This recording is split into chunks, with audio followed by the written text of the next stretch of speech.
It was on that day, April 4th, 1968, when the church that he had grown up in and that his parents had grown up in, Pleasant View Methodist Church, was deciding whether it was going to join with two other churches in an experiment in the Methodist Church of reunification. Pleasant View was having conversations about whether or not to merge with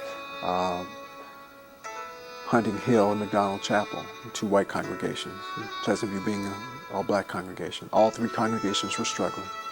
It was time for them to decide if they come together as one church or maybe disappear as three individual churches. And it was on that night, April 4th, 1968, when Pleasant View, the African American church, was set to decide whether or not it was going to join in with these two other congregations.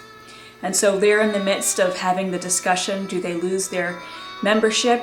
What are the risks and benefits of joining these other congregations? All of the uncertainties that go along with that. I remember Melvin and Doug coming out of the car. They'd been listening to the radio.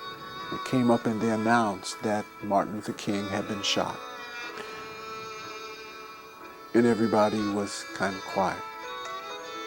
Then they went back to the car and they came back again and said that he died.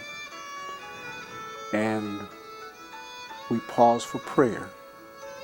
And what I remember was in the prayer that Doug was giving was the tear that was coming down his cheek as a result. And in my mind I'm saying, here is this white man who's shedding tears over this black man who's been shot. And I'm thinking, here we are in the midst of all the turmoil that's going on in the country, and we're trying to come together as three churches, which in a sense is fulfilling that same dream. I look back and think, wow, that's what Quince Orchard was made of. People who were willing to give up a little piece of themselves, a little piece of their history for the betterment of their children, for the service, for their community, and take that leap of faith to really bring this community together. So as we remember Martin Luther King on this auspicious holiday in his honor, we really think about the Quince Orchard community that in the shadow of his death really came together to remember his life. And we really ask that you help us contribute to share and preserve this rich history.